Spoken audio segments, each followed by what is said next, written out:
When certain politicians and the media use the term muscular liberalism, that's just another word for racism and Islamophobia. This stance on Islam has led them into primary schools to ascertain why young girls wear the hijab, as it could be interpreted as a sexualization of these young girls. I say shame on OFSTED for victimizing young girls,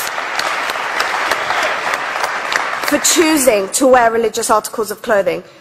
There is no such measure made for other religions or other articles of religious wear.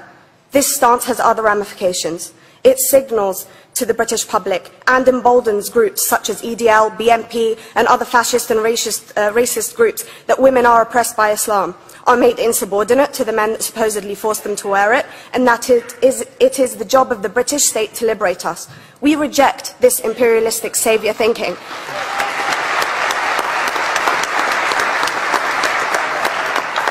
And I am here to state for all people who choose to practice their beliefs openly that we are not oppressed by our faith.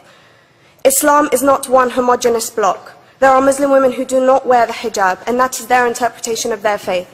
The Quran beautifully states, La ikraha fid din, which translates to, there is no compulsion in religion. My faith has given me the right to choose 1,400 years before the Universal Declaration of Human Rights told me I could. A fun fact for you, conference. My dad didn't want me to wear the hijab. I chose to.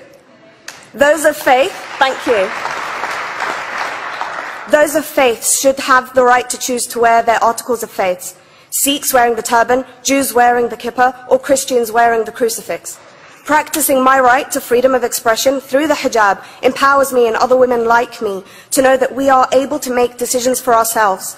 Through the hijab, women like me feel empowered to overcome the social expectations of sexualization that is relevant and has currently resulted in many cases of anxiety and worse. I can speak for myself and others like me.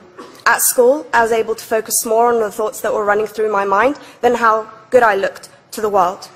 The NUT has supported a woman's right to choose when it comes to pregnancy. I want conference to support my right to wear the hijab.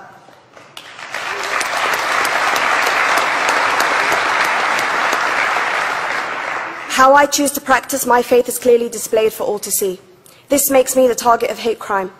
The level of racist attacks on Muslim women is disproportionate to any other oppressed group in British society because we are an easy target.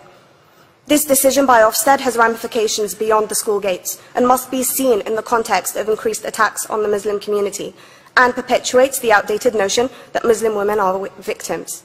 I was on a trip last year to Hampton Court with my Year 7s, where a man felt comfortable to call me a terrorist. As a Muslim woman, I'm not a victim, so I challenged him. He denied it. I'm sure you've heard of the Punish a Muslim Day. It's been spoken about a few times already this morning. And as a Muslim, I'm actually quite optimistic.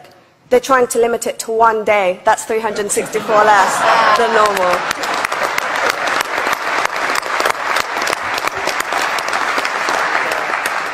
But let's be clear, conference.